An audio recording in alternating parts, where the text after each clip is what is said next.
Okay, so I have with me Nicole M. Santiago. She holds a BFA in studio art from Indiana University and an MFA in painting from the University of New Hampshire. She is an associate professor of art at the College of William and Mary, where she teaches life drawing, color theory, and 2D design. Santiago exhibits widely. She has shown in well over 100 group and solo exhibitions during her career. She is a member of Zeuxis and affiliated with First Street Gallery in New York, New York, where she shows often. Her works have been included in many art publications, including The Artist's Magazine, Art New England, INPA, which is the International Painting Annual, and Fine Art Connoisseur. Nicole, thank you for joining me today. Thank you for having me. Thank you for putting this call out. I think this is an awesome idea. So well, thank you. It's been a pleasure. And I like we were just talking about, having I've been wanting to connect with you for a very long time and same. to meet you. And though this is not certainly in person, it's the closest that I can get reasonably. I will take it. Me too. Me too. Yeah. It's a pleasure. And Same.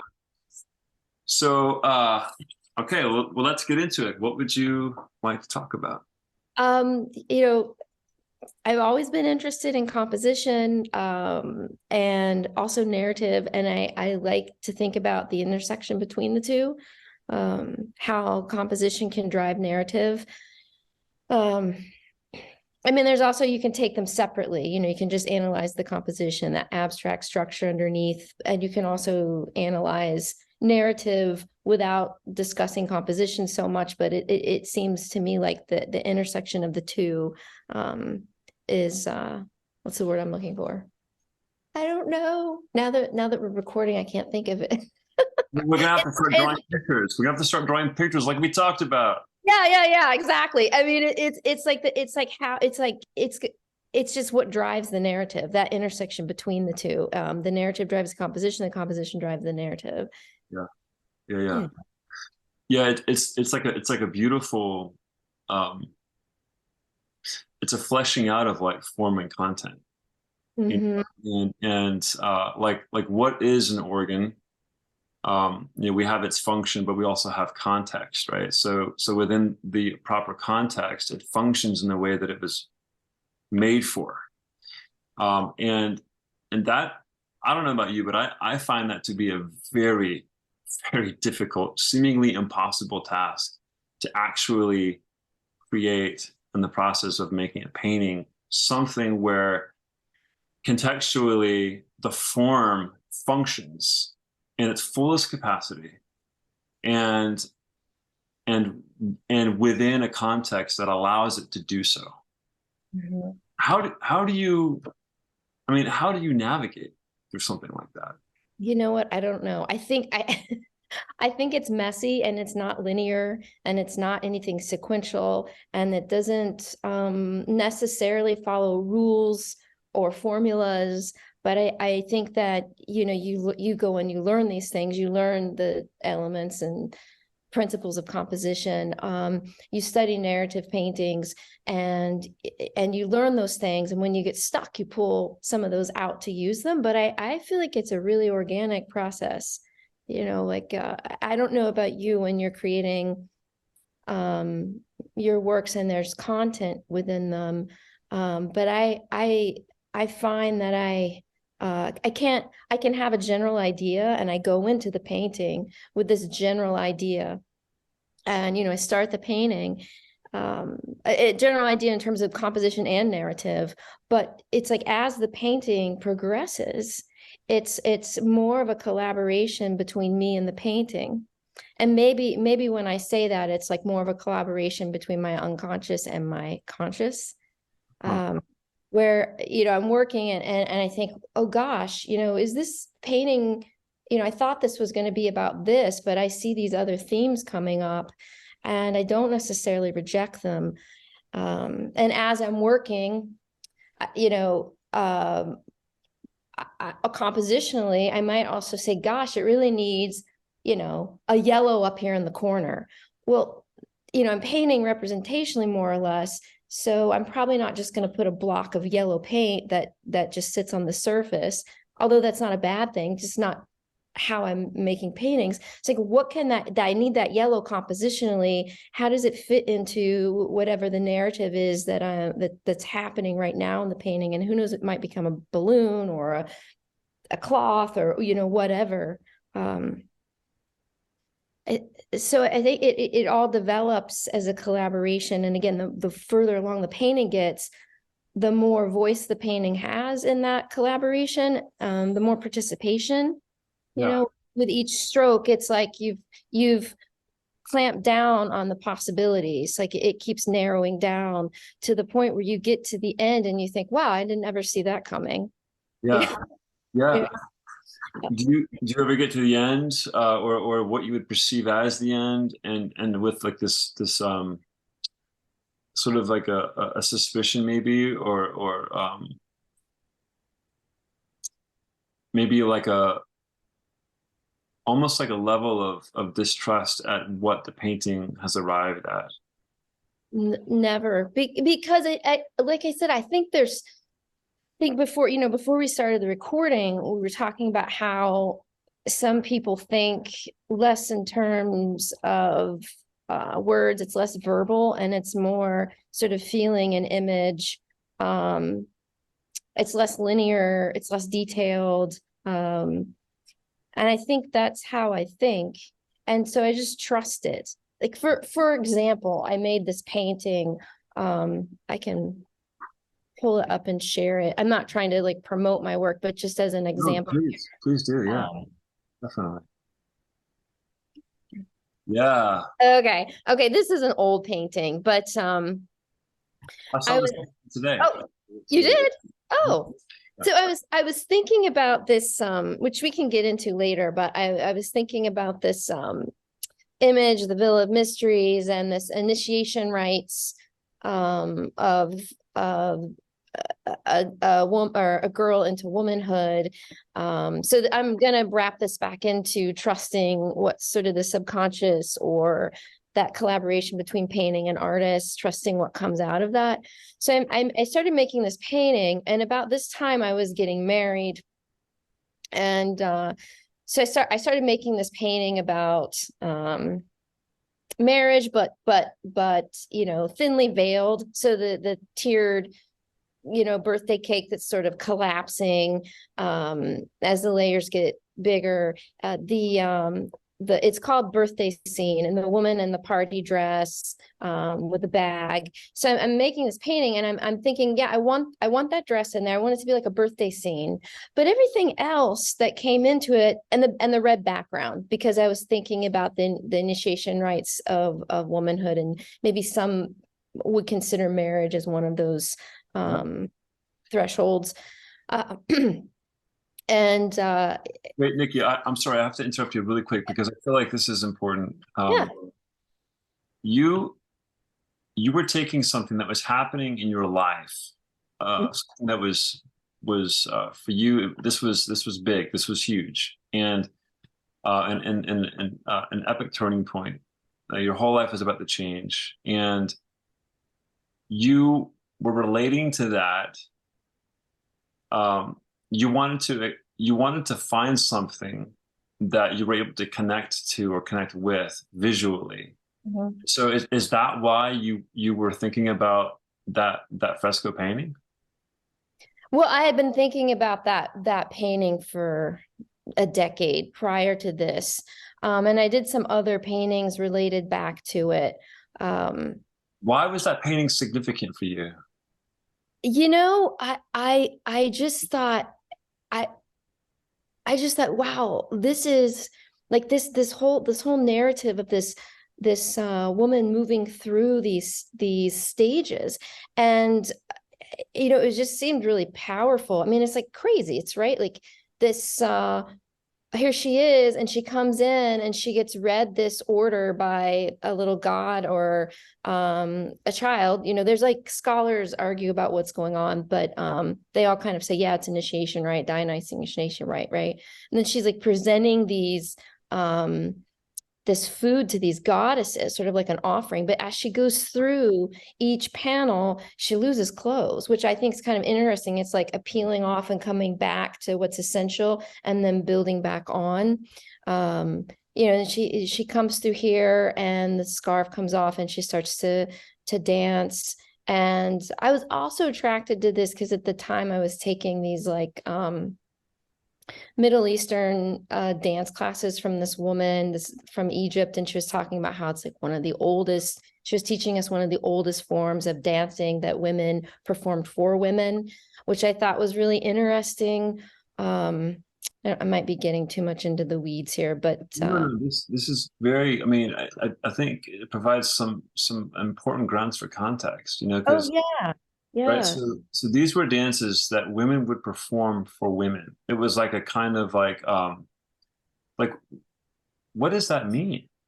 Well, I think it was just women entertaining women. And, there's a lot of connection to the earth and this and the moon and all this, it was kind of interesting to me. To that this form of dance has been around, and can be is the oldest known form of dance. At least as according to my teacher. And I thought, wow, there's like this history of women gathering together in groups to do this. And it wasn't for, like you think of like belly dancers, it's kind of along the same line, like entertainment for men, but it wasn't. It was entertainment for women. It was Yeah. like women celebrating. And I thought that was really wonderful. And I saw a lot of women with maybe low self-esteem or bodies that they didn't feel were bodies they felt were imperfect, and I saw them become more confident Yeah. with themselves. It was just a good thing to be a part of. And anyway, I saw that as one of the things that we would do with veils as we were dancing, and I thought, oh, this is really interesting. But then she goes on to go through the god here, Dionysus, and you know it's Pompeii. So she's uncovering a big phallus here and then getting beat by a winged demon. And then back here to the dancing again. Now she's fully nude and she's using hand symbols.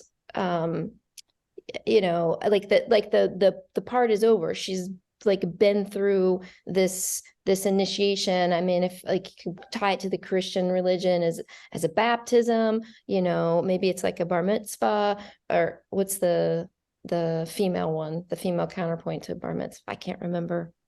Well, there's culturally there's it's almost like a Sweet 15 or something like that. Yeah, Right? yeah, Called something like that, right? They kind of present this young girl, this emerging woman to society as now being ready yeah, in the next, like, right? yeah. Yeah. So this all is super interesting. Then she's back here kind of redressing now as a woman and then looking back on her adventure.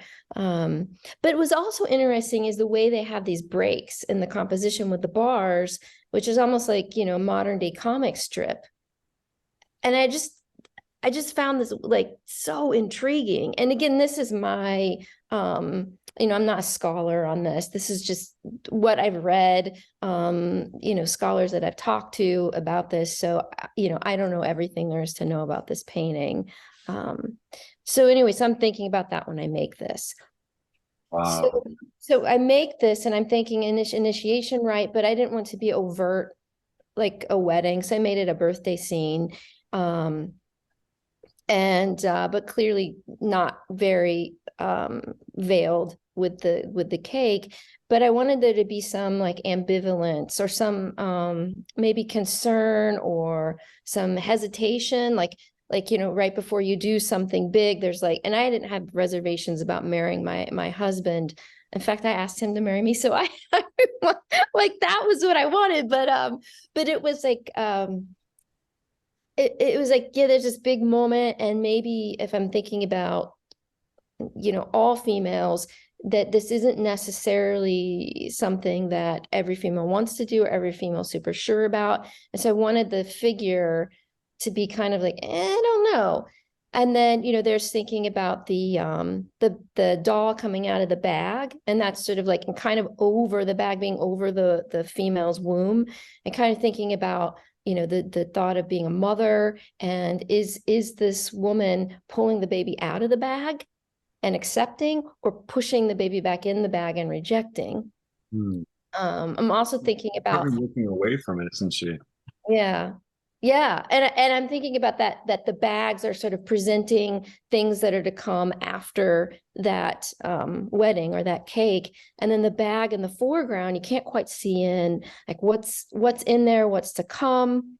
There's another thought, like initially on the back wall, I had a donkey, pin the tail on the donkey, which I think is appropriate for a birthday party, right? Yeah. And I said, no, it needs to be blue. This is what I'm talking about. Like, with that sort of, you just listen to the painting, like it wasn't working. What does it need to be? It just needs to be blue. So I put blue back there because I wanted it to relate back to this blue in the foreground and have that diagonal movement. Just like this blue relates to this blue, that kind of idea. That cake relates to this, and we get that diagonal movement. So I painted blue, and I'm like, one day I'm like, oh, I have this map. Let me put that map back. That's perfect. I put it up. I'm like, yeah, that needs to be it. And then I had a person come in. She's like, oh, the wedding.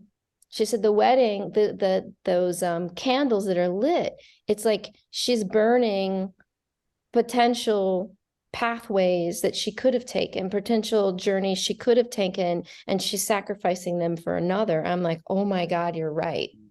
Right. And then the last thing I'll say about it, it's like what you sort of accept that might be coming from a place that's nonverbal or non-detailed, but there's like a feeling behind it, and you feel like, yeah, that's right. I don't know why that's right, but that's right. Mm-hmm. I struggled with how many candles to put on there. And they were, like, I glued the candles. This is a cardboard cake. And I glued the candles and I lit them, and they burned down, and I'd have to put another one on. But I had a middle schooler ask me, what happened when you were 7? I'm like, what? She's like, you have 7 candles on the cake. I'm like, I don't know what do you mean? I'm like, oh, my parents got divorced, and this is the wedding cake. It's like, not that it was I know it wasn't a traumatic experience. It was fine, and for everything, I'm not like boohoo. But I thought, wow, yeah. Like, oh, because I, that would have been something that would have altered like your life a little bit, and and it to, has to do with marriage, right? yeah, yeah. It's like, wow. So that's what I'm saying is, like, sometimes, oops, sorry, I'll stop sharing. Sometimes I don't know. And I think none of us do. I'm sure you've seen students do it. They'll put like something in their painting or drawing, and you're like, they don't even know they're doing it. Yeah. Oh yeah. Yeah. Sure. Yeah. Yeah. And I think sometimes it's nothing, and then you reject it. Like, if it doesn't work, you reject it. If it's not working compositionally, it's not working narratively, you reject it. But sometimes you're like, yeah, it's fine. And I might not know what it means, but it feels right now. Like, I might not consciously know. And then later on, you sort of figure out what's going on. Sometimes I figure it out when I'm painting, and sometimes it's later. Mm-hmm. Mm-hmm. You were saying that like when you started painting, you have sort of a broad idea or like a generalized understanding of what it is you are wanting to pursue in the painting. And so it's like you have this broader idea, and in some sense you have like a broader sense of the composition. I was curious as to like how do you arrive at that kind of initial decision of like what size your painting surface is going to be, what shape is it, going to like the ratio is, and then how do you relate, like how do you make, because I can see there's a lot of geometry in your compositions. And so it would seem that that first shape would be like vital for that process. Yeah, I read once that Bonnard often painted on unstretched canvas and Yeah. then stretched it later.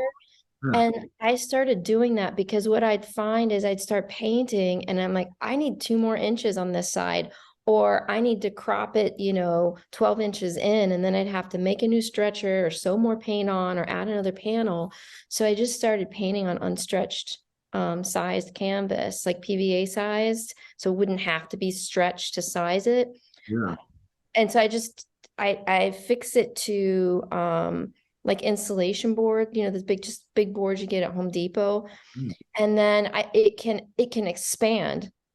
So I start with something, I start with an idea, and as I work it through, I can expand or crop in, and then I build the stretchers for it later. Wow. And I've never had a problem. People like, do you have a problem with it cracking? Never, never. They're not drum tight like it would be if you rabbit skin glued it. Yeah. Uh, but they're tight enough. You're not Yeah. gonna put nuts on it.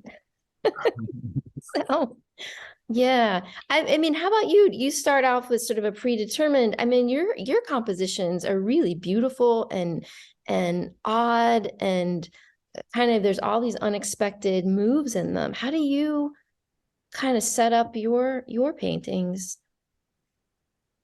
Um, well, I'm listening to your process, and I really admire the level of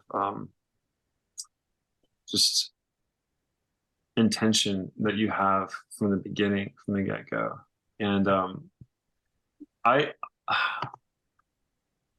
the way that I kind of the way I do it a little bit of a I used to try to write poetry when I was younger. And whenever I had an idea that I wanted to write about, it's like I would just kill it, like so terribly, just so bad, so bad. And I really tried. Like I was like really trying to like make it happen.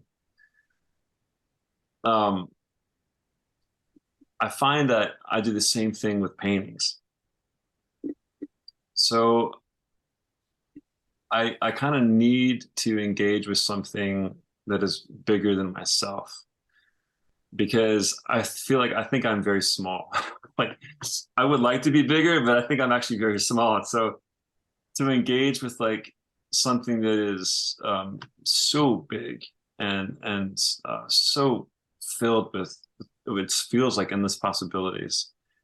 I in a very clumsy sort of way managed to articulate something on the canvas in response to, what's in front of me. And that happens very subconsciously and very intuitively, which is where a lot of the form in the composition develops. Um, and I would suppose that the content is the engagement that occurs between me and the motif, right? At that point, I used to just spend I used to take every session and I would do it on location until I could, take it no farther. Um, but I found that I would arrive at decisions too quickly. Um, and I began to understand actually by default, because having children certainly for delays that sort of impulse to want to go back to the work and like inform the work. Like I'm going to inform this painting. Like I'm going to let it know what it needs, right? So I couldn't do that. And at first it was very frustrating, but then it ended up being a gift for me because my temperament, what I learned that I'm actually a very slow learner. Like things burn slowly for me. So I have to like, but that allows me to go deeper with it. I'm slower, but I oftentimes can go deeper with it. And so I need that space. Um, so that when I come back to the work, and even it's space, but I'm still thinking about it. I'm like always just like thinking about it, but when I come back to it, I'm able to see it in a very different way than I did before. And when that started happening, my process began changing. And so I began more and more And I couldn't do it like all at once because I hadn't developed the skill set, like the ability to do it. I slowly had to build it up to where I would learn how to paint something from memory. I would learn how to develop form and shapes. I would learn how to access the gesture of form and memory, and allow my sensibilities to um, to inform how I would recall something, how I would remember it, how I would understand it, you know, and at the same time, um, engaging my imagination and really allowing that to have an integral part, you know, in that process. So I had to like really work at cultivating visual memory, and which meant that I had to be very present with something. Mhm. So if I experienced something like phenomenologically, like something was like occurring in front of me and it was like happening, this being, then I had to like be very, very present with it and engage with it, like really draw close to it and witness, so that I could then recall that later and I would still have it with me. Um, when I began doing that, the way that I would develop form, the way that I would begin to like um, build up the image from when I would start it on location, would really change. And so then, so then what happens is that the subject, like the narrative of the painting, is no longer that interaction that I have in the beginning, but it becomes something different. And that's the part that is it, sometimes it takes a lot. It takes a sufficient amount of time for me to understand like what's really going on. Because a lot. So when I'm on location painting, I feel like I'm ahead of myself. Mhm. You know, and when I go back to the studio, it's like It's like I'm looking for that path that leads me to where I was. You know, but in doing so, it's a kind of understanding. Like the path only becomes accessible when I begin to understand the reason for that path or like the cause for it. And when that happens, then the painting can really advance, right? But sometimes I'm like plowing through and I just stop. And just like the trail ends. I'm like, oh my God, like, wait, I didn't know that was gonna happen, you know? And then I'm like, That's whoa, right? And I'm like, what do I do? You know, and it's one of those things. And oh my gosh, it is so painful when it happens on a big ass painting and yes. you put like months into it and you're just like, what? Like now? You're gonna do this to me now, you know? And then it's like, well, I guess I And better, you know, put it. I guess I better like mark out 5 years ahead from now and just put it aside because that's what it's gonna take. You know, that's what it feels like. I mean, gosh. no, I'm right there with you. Sometimes the idea is there, but the general idea, there's a general, but the work has to find its way. And sometimes as I'm working, it completely change the narrative completely shifts gears to something else. I know what you mean. It's like I have things that I've put in the racks for 5, 6 years. I've just put them up because I'm like that, like you said, you get to a dead end. It was the perfect way to describe that. You think you're going one place, and then the painting's like, no, that's it. No, It's like no, no. So they go in the rack, and I'll pull them down in a couple years and look at them. And do I know where to go? Nope, back up. But sometimes I did. I just found a painting I forgot I started the other day, and I was like, oh yeah, I think I know where I want to go with this. it's great. Gosh, I love it when that happens. I totally hear you on this. Yes. It's just, I think it's part of working intuitively, and just trusting yourself that, and the process that you're going to get there eventually. But my God, does it take patience? Yeah. Yes. Nothing happens fast in my studio. So, and like you said, you're a slow learner. I feel the same. I feel like you know, like I always get stuff a little bit after everyone else, or like it takes me longer to get to a certain place. And so I'm like, that's just how my work's going to be too. It's just going to take a while. I I mean, hear you. sometimes, Nikki, sometimes I'll I have this feeling. I'm like, all right, yeah, this painting is done, right? Like this painting is school day, like this one, right? Like this is a 48 by 54, and I finally, but I've worked on it for like 6 or 7 months or something like that, and I get to a place where I'm like, okay, I really feel like this is done. I've like it's really gotten to this place that everything is kind of like, doing what it's supposed to do, whatever. Um, and well, actually, I forgot where I was going with that. I just want That's my okay. That happens to me all the time too. Good. I feel comfortable because that's like an everyday occurrence with me. well, I'm It'll sorry. come back. I It'll mean, come back. I really had a point I wanted to make there, but yeah, I got lost. I got lost in that. That's okay. That's okay. But anyway, that was a really hard painting to make, and I wish I could remember what the hell I was about, what else. Oh, what were we talking about? We're talking about like I just said like being a slow learner and kind of being behind. I feel like behind like where everyone else gets to, everyone gets there a little faster and it takes me longer to get there. Um, and then you started talking about that painting. Or maybe we were transitioning to a different topic. Uh, Well, well, when maybe it comes up, I'd love to hear. yeah. So this is how my paintings work. Me too. They were. I'm like, what? Right?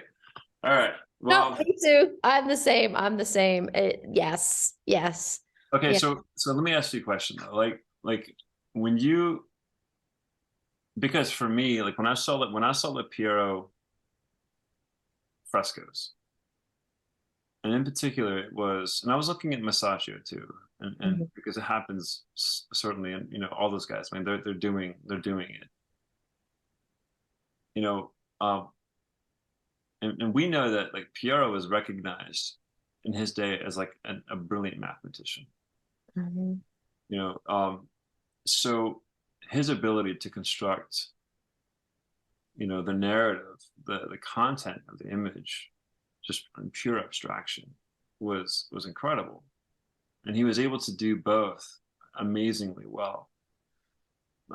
You have what the image is doing on the surface, which is one thing, and then you have like the structure of it, which is like another thing. And he was able to do both beautifully, masterfully. Um, how and actually that was the first time that I really began to understand form and content, like working together to bring forth a message, to communicate something. And when it works at that level, it is so profound. It is so powerful. Um, how do you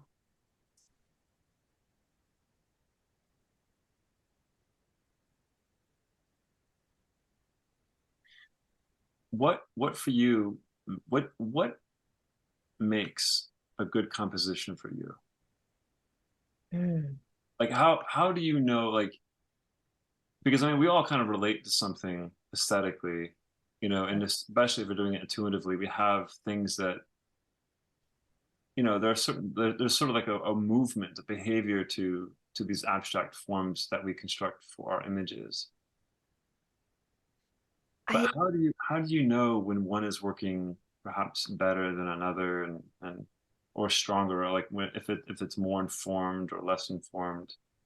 What may go without saying, that it works on an abstract level first, separate from the imagery. But um, I feel like it's how you move around the piece, like how things lead you across the painting. Of course, the geometry of the painting. Um, I think how things are grouped or unified and how they're not.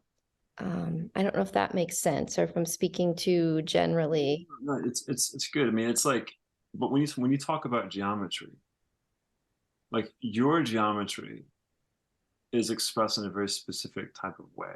What would you say your geometry is informed by? I think formed by first of all the frame or the boundaries of the image, which is funny because my boundaries change as I'm working, and so things drastically change as I'm working. Like I don't do a lot of preparatory sketches. All that happens on the canvas. So I might sort of divide it up and think about like the dynamic symmetry. But I'm not really I'm not a math person, and I don't get into the square roots and all of this, but I'm thinking about that and thinking about the golden mean a little bit doesn't lead. It's just there if my composition's not working. I think, oh, well, maybe if I move this a little more and it fits into that sort of golden mean, that golden ratio, but I don't set out to do that. But it's like when I pull a diagonal from corner to corner, if I pull a diagonal from corner to the middle of the right side or from the corner to the middle of the left side, how am I breaking up that rectangle? And it's like not hard and fast. I don't always use that. Like I pulled, since we're talking about composition, I picked up, can I share another image? Please do, yeah. So I pulled, like I love Degas composition. I just picked this one, but I talk about it a lot in my class. I like how the composition expands beyond the frame, right? It's sort of like, if we're thinking about comparing it to literature, it's more like a novel, and that the story exists outside of the book. There's subplots and things that move us outside. We recognize and understand the story, the narrative outside, versus like the epic, which would be more like like this, like we only feel the scene or the story like within the confines of the image. But I think I like how things move out, even if it were not representational, how things move out of the frame and back in. Oh, and I like, you can see my cursor, right? Yeah, I can.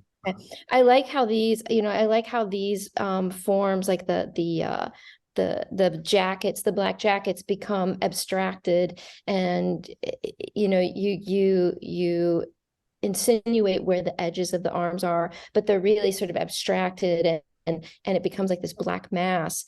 I like how these white pieces become like, almost, I feel like almost like white diagonals rather than shirts. Right. Or the way you get moved around like this, or this little piece here sort of diagonal kind of relates us back to this piece here, how it's divided in these registers. You've got like that foreground, that middle ground, and that background.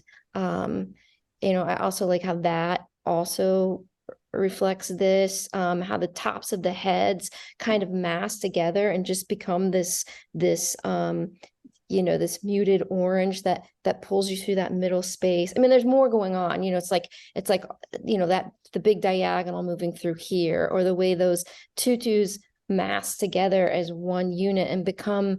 So I guess I'm like talking myself through what I'm thinking.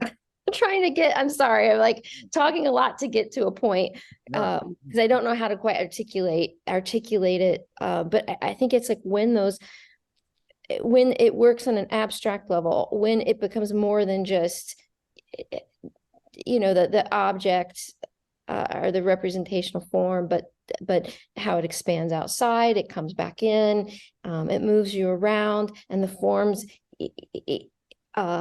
equally can translate into just white, black, pink, grouped together, massed together, even though there's representing several. Does that make sense? It does. No, absolutely. I mean, yeah, I mean, no, it's absolutely right. I mean, this is we can put that image back Oh, up. put it back up. Okay.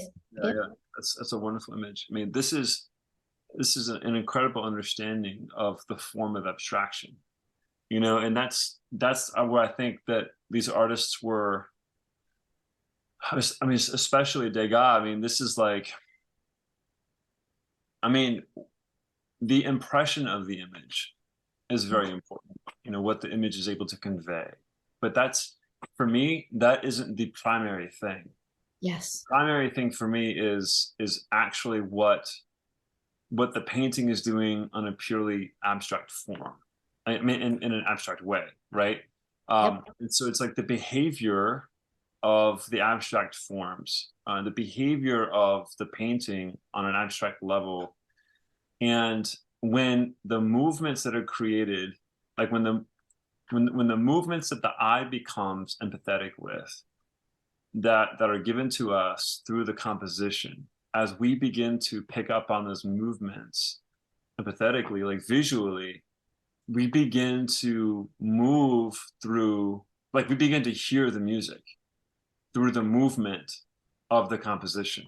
Mhm.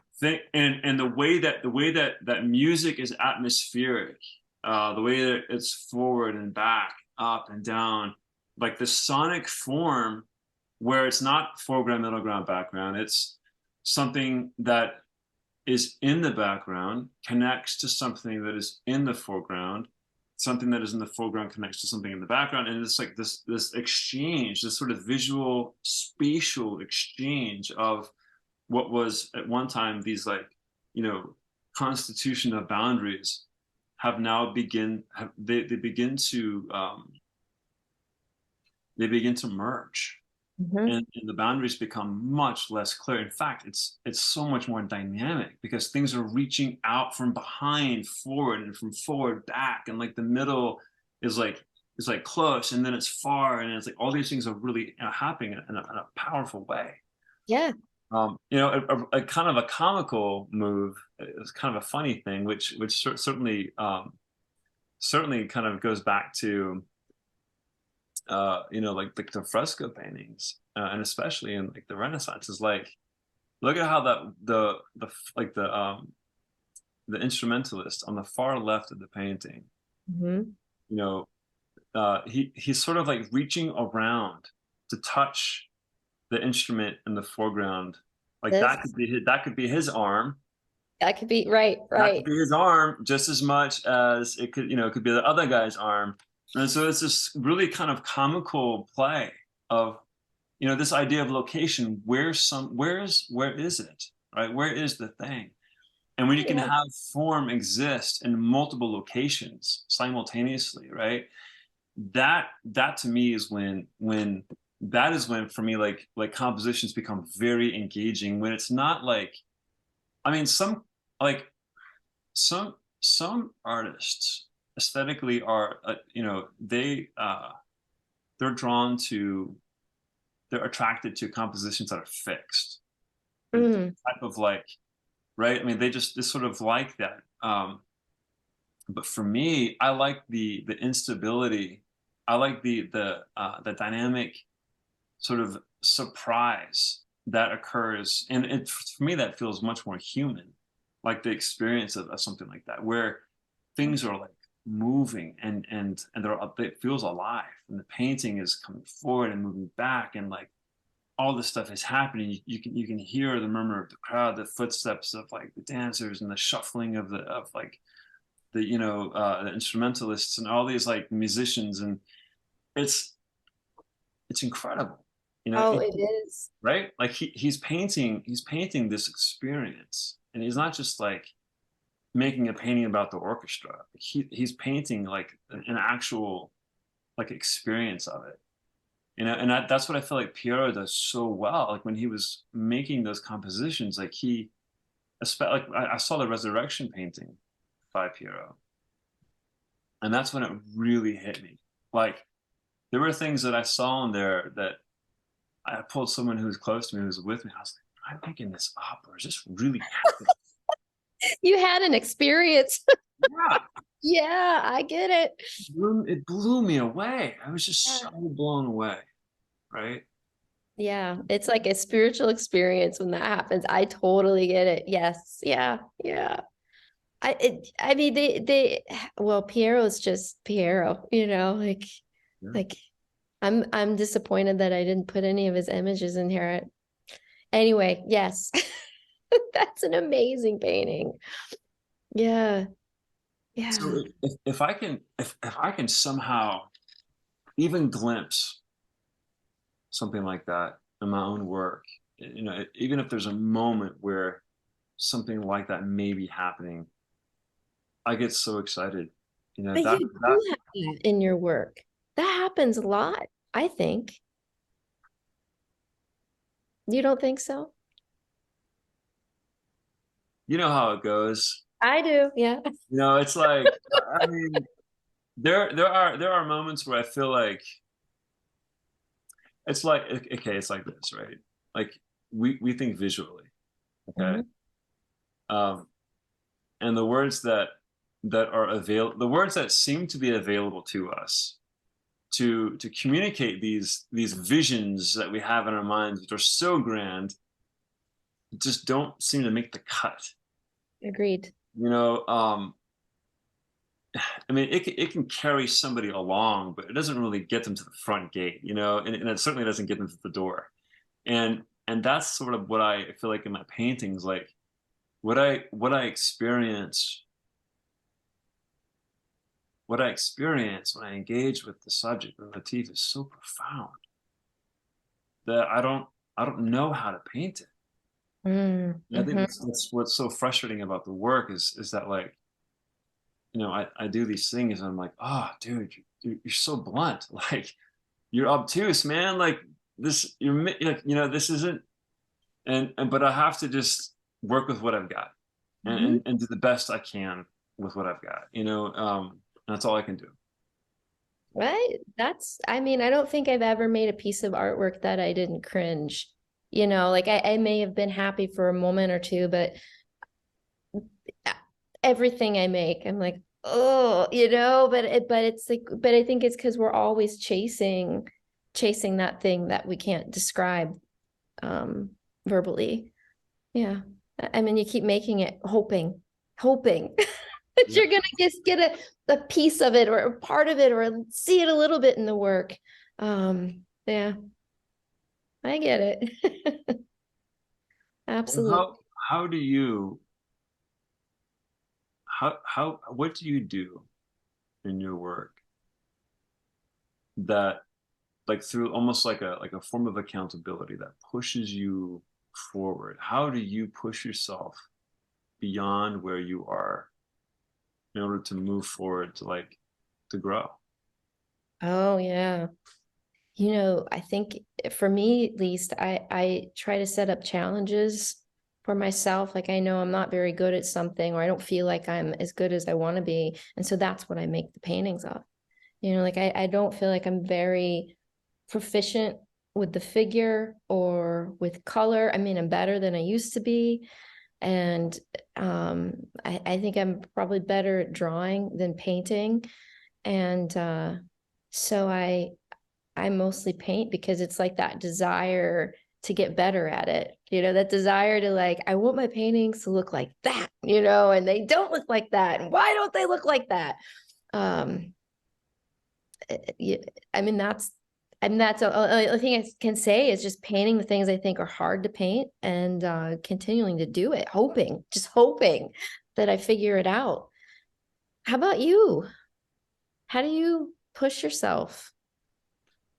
I'm a bit of like a spastic nut. Um, and I keep a lot. I'm very interior oriented, so I keep a lot in. Um, I think, and I think that preserves a lot of people around me because of that. Yeah. But, but like I have, like, there's a certain kind of intensity to my search that is unfair to the limit of what I can do. So I think I'm kind of like I'm more like I'm kind of dragged along like by the horse, so to speak. So that's what happens. I mean, and That's a great way to put that. that's it's kind of like what it's like with the work.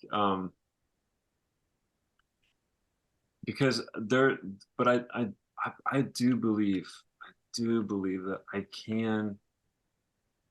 can express something. Like, I believe I can express the thing that I want to express. I just don't know how to do it. Mhm. I And it's that it's that very thing that compels me to keep moving forward. And I love the work that I make. I don't hate it. I love it. I really do. But it's really more the process, I think, Mm. than the actual thing. I mean, I love the things. I mean, I love the things that I make, and when they're, I have affection for them. Um, but I also understand that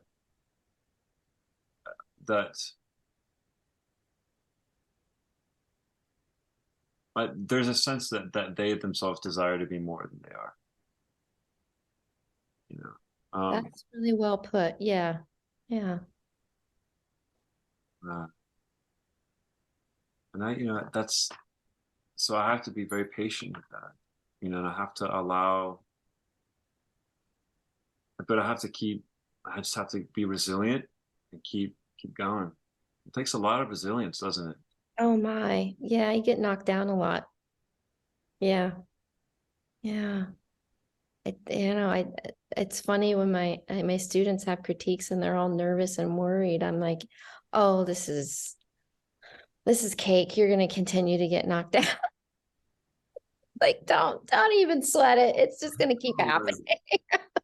you think this is bad? Yeah, exactly. Um, Yeah, like you're gonna want critiques after you graduate, but yeah, it's hard. It's hard. Yeah, I think I like what you said, like about the paintings want more, and that sort of takes um it sort of can make you more sympathetic to the painting. I could probably be more sympathetic to my paintings. yeah, Like I don't know why there's like an embarrassment sometimes. Like I want to show them and I want to have them seen, but at the same time I'm a little embarrassed. Do you know what I mean? I Or do. maybe yeah, I it's just like know what you mean. Yeah, yeah, it doesn't it because they never quite get to where I want them to be. But it's like I work up to my ability. Um, and something I was gonna say about that, and where did it go? I don't know where it went. It went bye-bye. it is right now.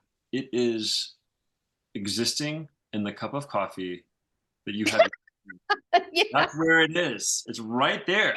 Yes, that's where here. it is. Yeah. Okay. Um, I feel you. I mean, gosh, I get embarrassed sometimes. Actually, I get embarrassed almost every single time the viewer looks at my work. I have to kind of, and I used to like do this awkward thing where I'd kind of, kind of hang around, while a person was looking in it. I realized, gosh, when I look at work, I like to feel like I have that space to just be with the work. And so then I stopped doing that, and I just allowed someone who was, coming to visit, whatever, I would just leave and let them just look at the work. good idea. But I, every single time, I feel embarrassed by that, and I think I'm scared. I think I'm afraid to be misunderstood. You know, Mm, yeah, yeah. I think that's part of it. I think I'm just kind of afraid to be misunderstood, and then this. I mean, I'm also sort of like, which is easy. I think it's easy for someone to misunderstand the work that I make, um, because it happens a lot. And then I'm like, well, maybe I'm just not being clear. Maybe I'm like I'm not communicating effectively, you know, and maybe like that's the problem or something like that. Because but there was one time, and this person actually this person wasn't even a painter. I think he was a writer, and he loved to read. And he saw my painting, this painting I made back in 2015, 16, because that's when he saw it. And he began talking about the painting. I was just like, oh, it's like, you get it. Like, you really see it. Well, guess what? The dude was totally nuts. He was batshit crazy. Oh no. But you know what? I guess that means I am too, you know. And but I'll tell Right. you what though, I ended up loving this guy. I got to know him and I ended up really loving him. Like beautiful human. Beautiful human. Well, I mean, just because there's some crazy there doesn't mean that there isn't some knowledge and understanding and non-crazy. Like that can also exist, you know? So maybe the part of him that was knowledgeable and in tune with your work was the part that was, you know, right on point. So yeah, it is odd. And I kind of wonder if it's like a cultural thing, maybe in the US where, you know, the arts aren't really that appreciated. We're not looking at it a lot. I mean, you know, it's like, you know, you go to Italy and people you're like drawing, making a sketch, and people have like intelligent things to come say to you about it, you know, just out anywhere. Just I don't know if that's ever happened to you. I can't I haven't been to another country where I that's had that experience, but I'm just like, wow, that was a really insightful thing to say. And then someone else will, you know, make a nice comment, and I'm like, wow, are you an artist? No. Do you study art? No. You know, uh, like I brought home, I had a dear friend give me a sculpture. This is about, you know, 3/4 life size of a nude woman. And my daughter, who's 11, I set it up in the house and she lost her mind. Mom, if my friends come over, there are nipples. I'm like, where did you're my daughter? Like what? Like I have nude, like drawings, paintings, you know, like what is going on here? But, you know, I'm like, oh my gosh, you'd be traumatized if you walk through any piazza in Italy. You know, it just, I think that maybe we don't have it's like a cultural thing where there's misunderstandings about the work or misunderstandings about artists or what we're trying to do. I think that's a fair assessment. Yeah, I would say that's very true. Yeah, I mean, no, I haven't had that pleasurable experience of someone coming in and saying like wonderful things. I most of the time, I mean, unless it's someone that like I know and you know, they're most of the time it's someone that I think is like interested in what I'm doing, almost as like a performance or something. Or like, oh, this is cool. Like maybe they think I'm kind of busking or something, you know. And they come over and sort of like, you know, they want to just see what's going on. And when they see it, they're like, ah, Oh God. thanks, you know, and they kind of like walk off. And I mean, honestly, I've gotten used to that. I'm like, have a good day, you know, like I don't get offended by it, you know. Uh, That's what happens. I swear, like, you know, they'll come paintings up, are so beautiful though. How can that's look at hilarious. it, and they're like, what are you, what are you drawing?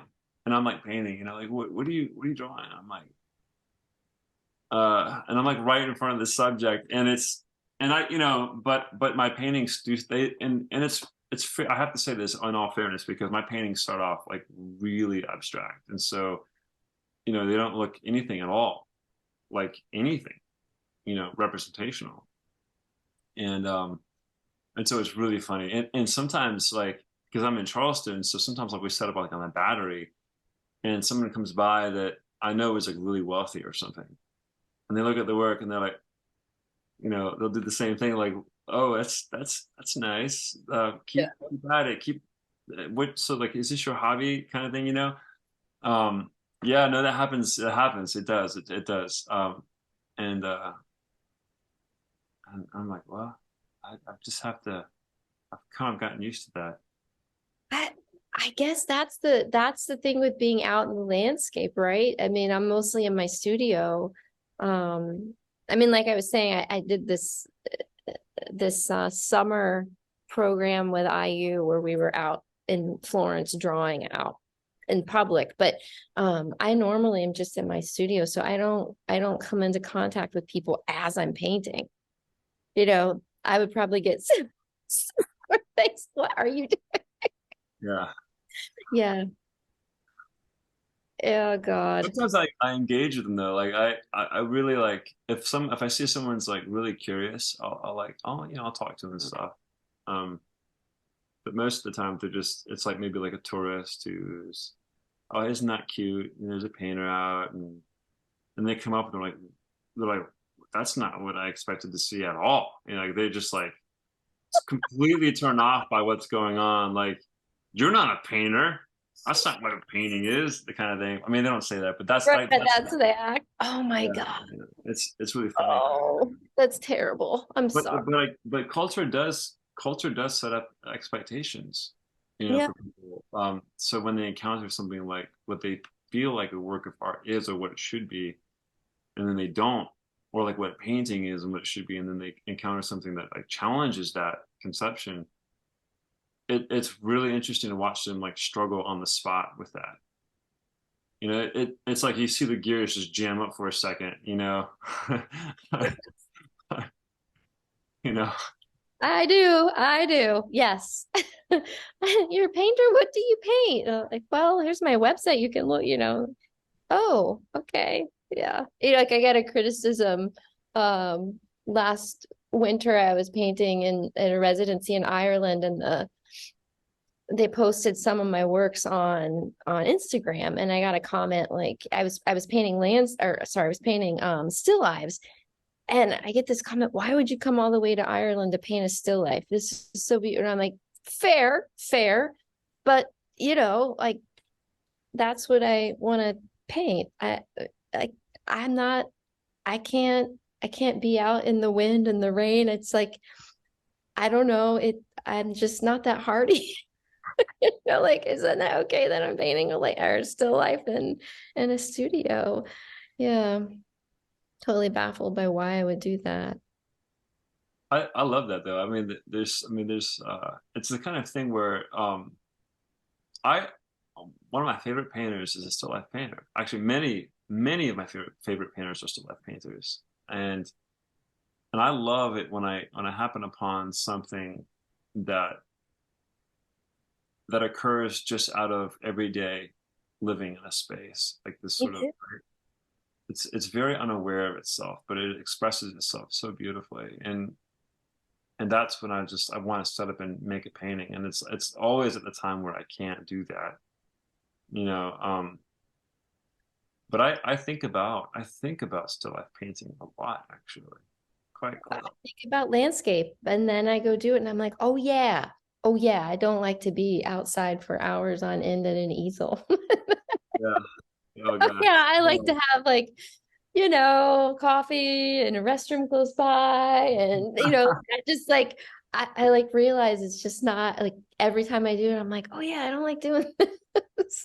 But I really like looking at them, and I see them and I'm like, oh, I'm gonna go make a landscape, and I make one.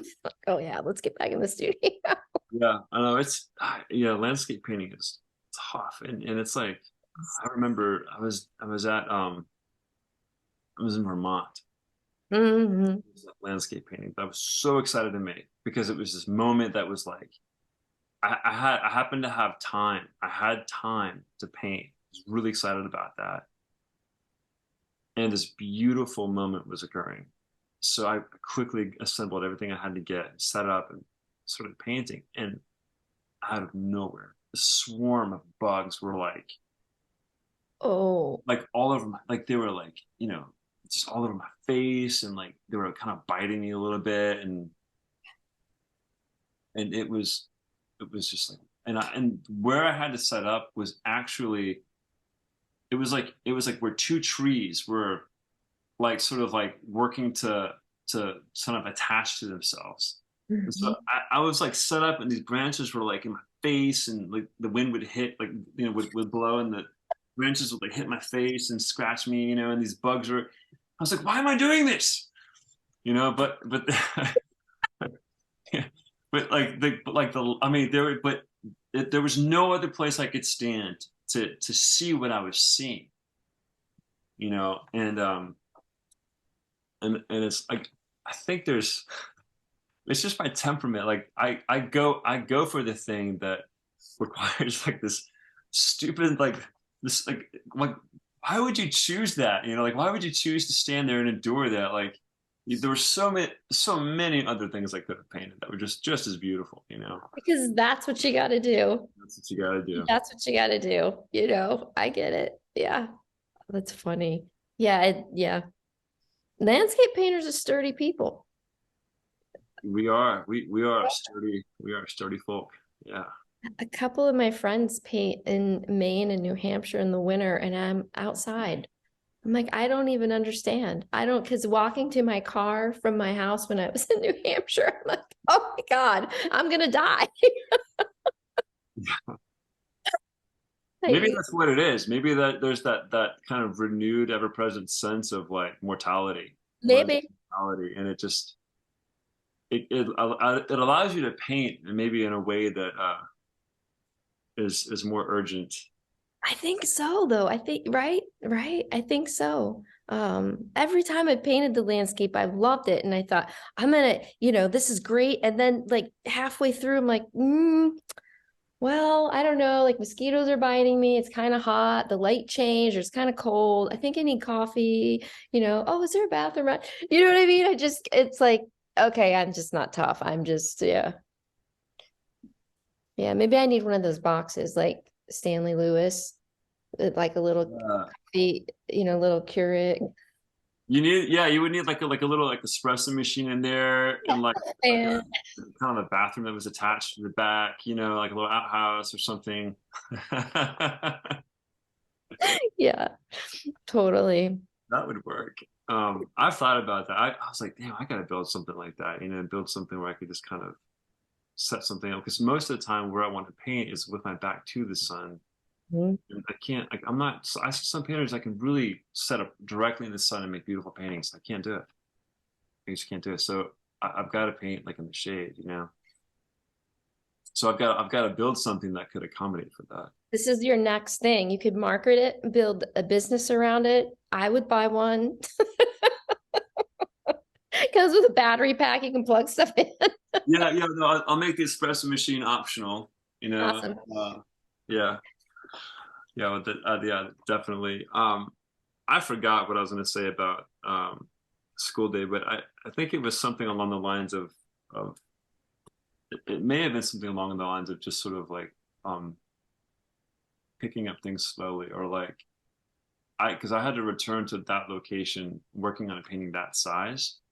I had to return to that multiple times, like I don't know, maybe 15 times or something. Like I had maybe 15 to 20 sessions out there um, to develop the painting to where enough to where I could take it back to the studio and really work on it some more. And I think what I wanted to say was that I got to a place in that painting.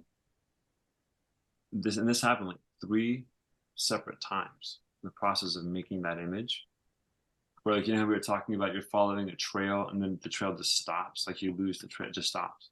Mhm. You're like you look kind of looking for the continuation of that trailer. Whoa, come on, you know. And that happened like three times when I was making that painting. Because I thought the painting was going to be one thing, and then it wasn't. I thought it was going to be something else, and it wasn't.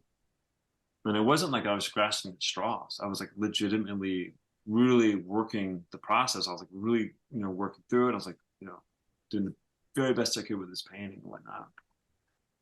And the painting was just like, no, it's not going to happen.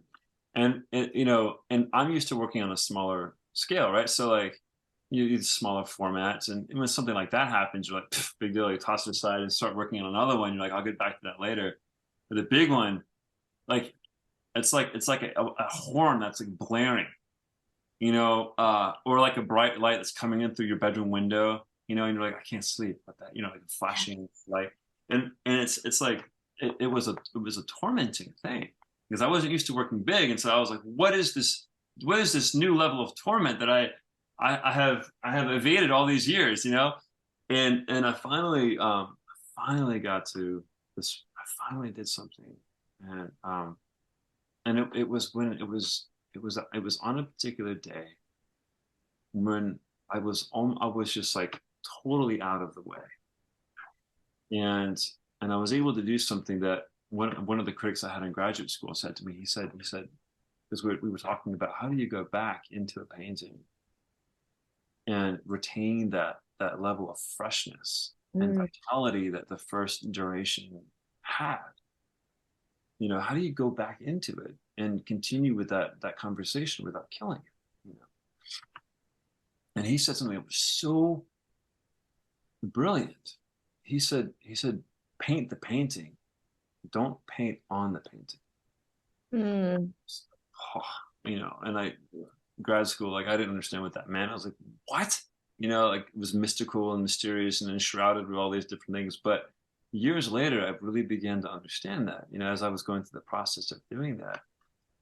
And that was the point in that painting, the school day, where things came together in the most unanticipated, beautiful way when I was able to paint the painting, and I was able to get out of the way and just it just happened. And it was like it's like I got to the top of that mountain. I was like, yes, it felt so incredible.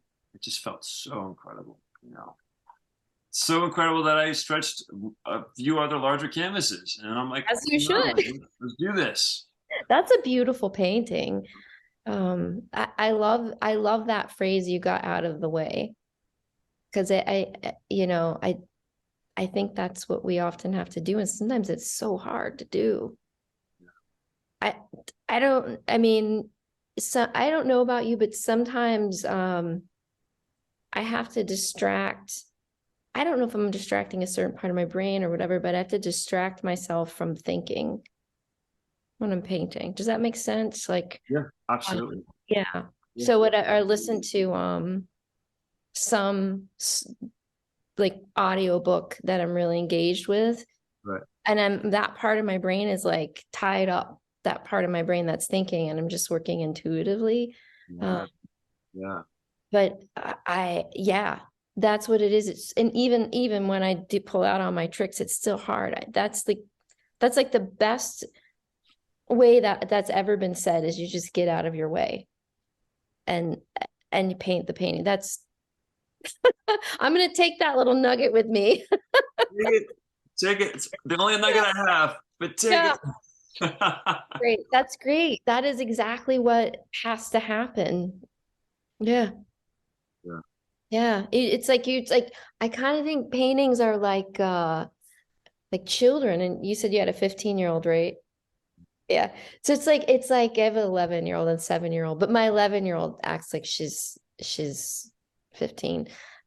It's like when they're babies, you impose your will upon them, like you're going to eat this. They may not sleep when you want, but you're going to wear this. You have these rules, and it's like as they get older, it becomes about like a back and forth, a compromise, and I until the point where they're independent and they're their own being. Oh, they are their own being, but they're independent and they're adults. Independent from you. I feel like that's what happens with the painting.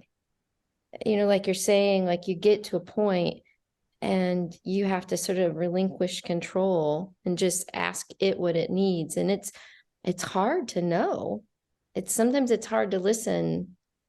And sometimes the suggestions that you get back seem asinine, Yeah. like, oh, you need a big bright red right here, or you need to take that figure out entirely and it's taking up half the painting. Why would you do that? Or that tree or that building or whatever.